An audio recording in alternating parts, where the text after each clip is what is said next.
introduire nos trois intervenantes.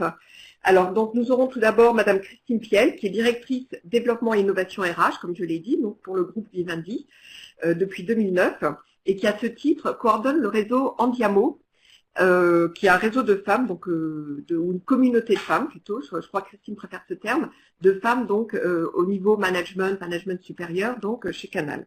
Pas chez Canal, justement chez Vivendi, dans tout le groupe Vivendi. Donc Christine nous en parlera plus. Ensuite, nous donnerons la parole à Virginie Leclerc, qui est chargée de mission pour le réseau Femmes de Bretagne. Donc comme son nom l'indique, c'est un réseau de femmes, c'est un réseau en Bretagne. Et c'est un réseau qui est dédié aux femmes entrepreneurs. Donc Virginie nous expliquera comment elle travaille avec ce réseau et qu'est-ce que ce réseau peut apporter aux femmes. Et enfin, nous donnerons la parole. Alors, nous avons l'immense honneur d'avoir Madame Fatou Sossar, et nous lui donnerons la parole depuis Dakar, donc à la fin. Fatou Sossar est directrice du labo genre et recherche scientifique, c'est très précis, de l'IFAN, qui est l'Institut fondamental d'Afrique noire à l'université Cheikh Anta Diop à Dakar. J'espère que je n'ai pas écorché les noms. Alors Fatou dirige aussi le RASEF, Réseau africain pour le soutien de l'entrepreneuriat féminin. Et alors, Fatou a une expérience incroyable, un engagement incroyable sur le genre donc en Afrique et sur la promotion, l'autonomisation des femmes en Afrique. Alors, je vais donner quelques exemples parmi d'autres, mais donc elle a écrit un livre sur l'entrepreneuriat féminin en 1998 en Afrique. Donc c'était quand même très précurseur. Elle est experte pour l'ONU et elle appuie aussi de ses conseils d'autres institutions comme le FMI. Et pour donner un exemple des récompenses qu'elle a reçues, elle est chevalier de la Légion d'honneur donc en France. Voilà, donc juste pour donner quelques exemples.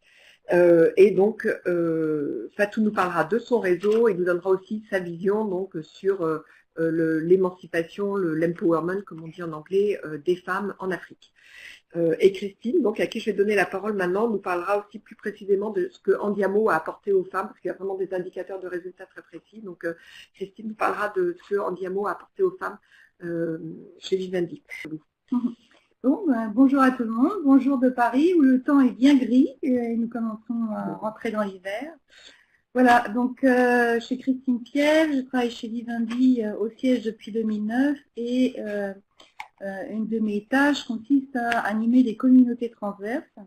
Et la première communauté qui a été créée, c'est donc la communauté Andiamo, qui est la communauté des femmes leaders de Vivendi, et je préfère des leaders femmes de Vivendi, elles sont d'abord leaders et femmes. Andiamo a été, et donc aujourd'hui, et effectivement je préfère le terme de communauté que le réseau. Pourquoi? Parce qu'il s'agit d'un collectif de femmes, d'une 60aine de femmes aujourd'hui.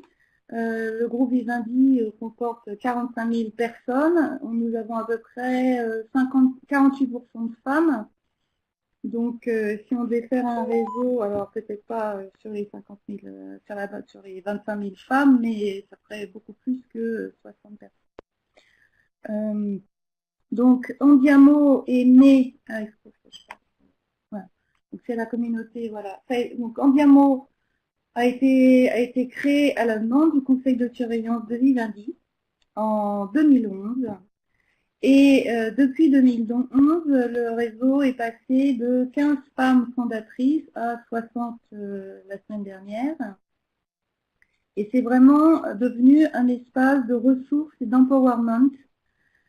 Et c'est pour ça qu'on appelle ça une communauté, parce que c'est vraiment un espace où la confiance et l'intelligence collective sont pratiquées. Nous avons la loi qui s'appelle la loi Zimmermann-Copé, du nom des deux députés qui l'ont portée. Cette loi Zimmermann-Copé a eu deux incidences sur les sociétés cotées en France.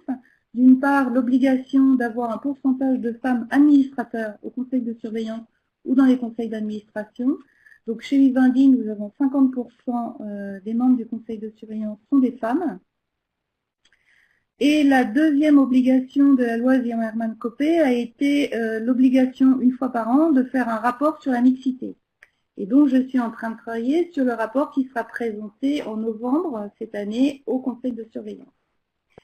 Donc le premier rapport sur la mixité a eu lieu en novembre 2011 et c'est moi qui l'ai fait, parce que Stéphane Roussel, qui est le Chief Operating Officer de Vivendi, me l'avait demandé. Que disait ce rapport? Ce rapport disait que le modèle d'organisation des entreprises était des modèles essentiellement adaptés aux hommes, avec le Anywhere, Anytime, c'est-à-dire des réunions qui commencent très tôt, qui finissent très tard, et éventuellement du travail le dimanche, répondre à ses mails, etc. La deuxième chose, c'est que le modèle d'organisation des entreprises est basé sur des codes masculins, et en particulier une façon d'exercer le pouvoir et la compétition. Et donc, face à ces organisations et ces modes de leadership et de management, les femmes avaient une conscience aiguë de leurs freins et de leur auto-limitation. Certaines ne veulent pas exercer le pouvoir par la force, comme le font peut-être plus les hommes, ou moins dans la compétition, plus dans le lien. C'est pas vraiment des stéréotypes, parce qu'on pourrait dire que c'est des stéréotypes féminins. C'est comme ça, et c'est la façon la plus fréquente avec lesquelles les femmes agissent. Et donc, si on veut faire évoluer les choses, ma recommandation, c'était un engagement de la direction générale, un contrôle des processus RH. Alors, qu'est-ce que ça veut dire? Ça veut dire que dès qu'il y a des recrutements, dès qu'il y a des promotions, essayer de faire en sorte que les femmes ne soient pas pénalisées. La mise en place d'indicateurs de mixité, donc, et voir la progression, et des programmes de développement personnel des femmes. C'était ma recommandation. Celle-ci a été suivie puisque le conseil de surveillance s'est engagé et a demandé à ce qu'il y ait la création d'un réseau de femmes au niveau du groupe Vivendi, en partant de femmes qui avaient participé à des programmes de haut potentiel, et de leur proposer des programmes de développement du leadership et des programmes de mentoring. Et l'idée de ce réseau et de ces programmes, c'était pour faire progresser les femmes dans leur hiérarchie et les faire travailler ou les faire évoluer sur leur posture de leader, comprendre leurs autolimitations, leur faire prendre conscience de la force du lien et de la relation pour réussir, expérimenter la pratique et aussi la puissance d'un réseau et favoriser la transversalité au sein du groupe Vivendi. Voilà, ça a été donc c'est moi qui ai été en charge de ce réseau. Donc qu'est-ce que j'ai fait? J'ai appelé les 12 femmes que je connaissais qui avaient participé à ce programme de formation au potentiel, et je leur ai dit: est-ce que vous avez envie de créer un réseau? Et elles ont toutes dit oui, avec une volonté que ce soit un espace de confiance et de bienveillance. Et pour que cet espace soit créé, soit une vraie ressource professionnelle pour tous, et ce soit un espace sécurisé d'expérimentation, d'intelligence collective. Voilà. Donc, alors ensuite, le deuxième axe a été de trouver un nom. Et donc, il y a eu un refus de porter le mot, un nom dans lequel on verrait elle, par exemple. Et vive elle, voilà, les hommes, quand ils se mettent en réseau, ils s'appellent jamais homme quelque chose, ils s'appellent toujours, ils ont des noms assez prestigieux.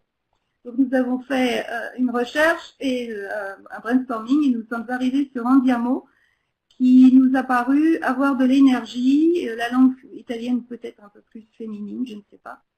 Et voilà, et donc c'est devenu Andiamo, et il a été créé donc en mars 2012. Aujourd'hui, la communauté comprend 47 personnes. Donc, dès lors que Vivendi intègre des nouvelles entreprises comme Gameloft ou comme Avast ou comme Dailymotion, qui sont arrivés récemment dans le groupe, nous essayons de coopter des femmes.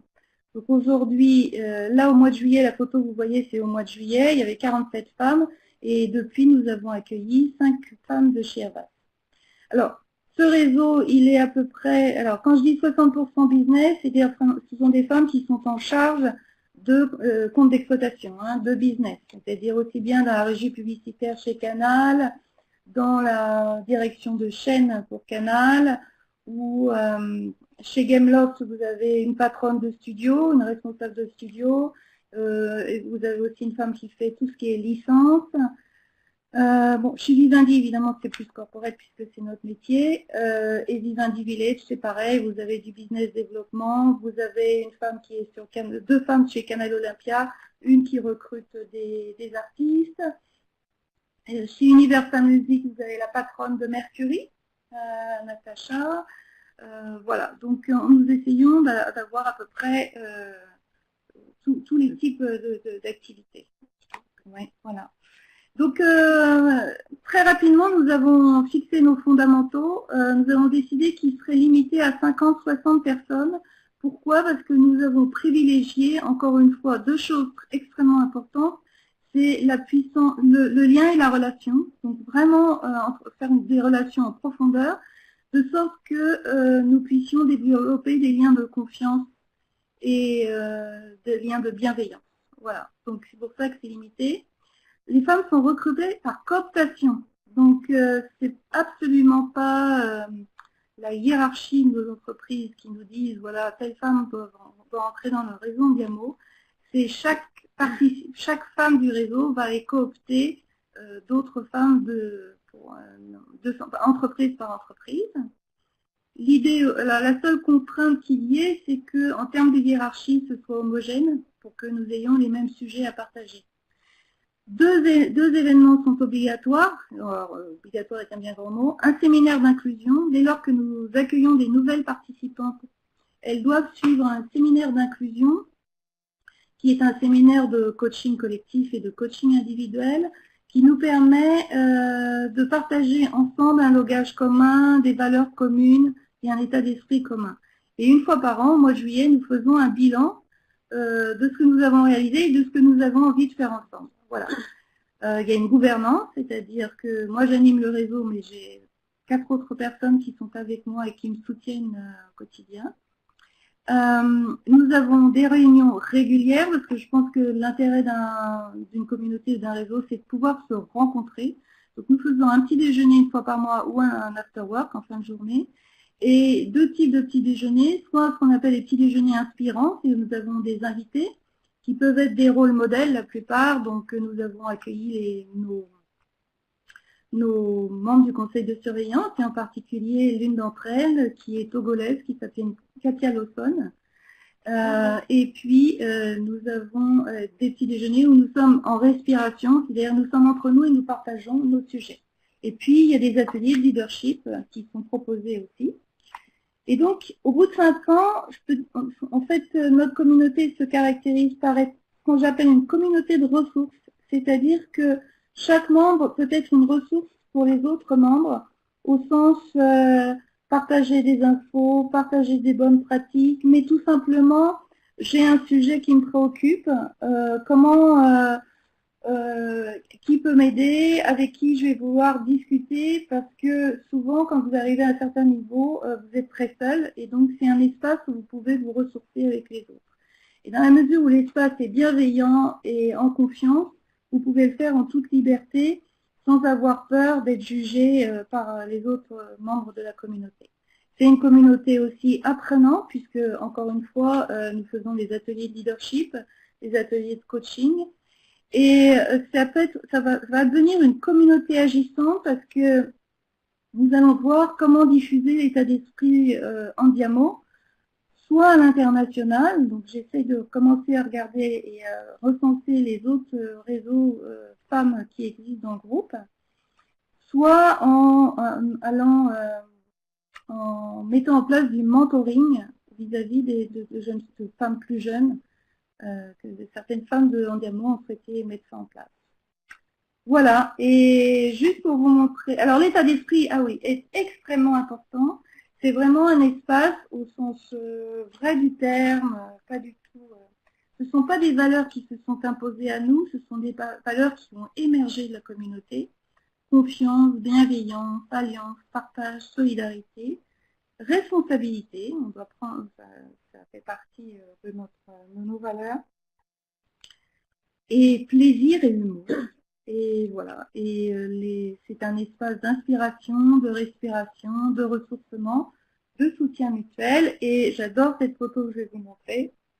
Voilà Endiamo, Vous voyez, c'est à la fois joyeux, inclusif. On est vraiment dans la diversité et l'inclusion. Et vous pouvez voir, waouh, ensemble, plaisir, valeur. Voilà. D'accord, mais bravo.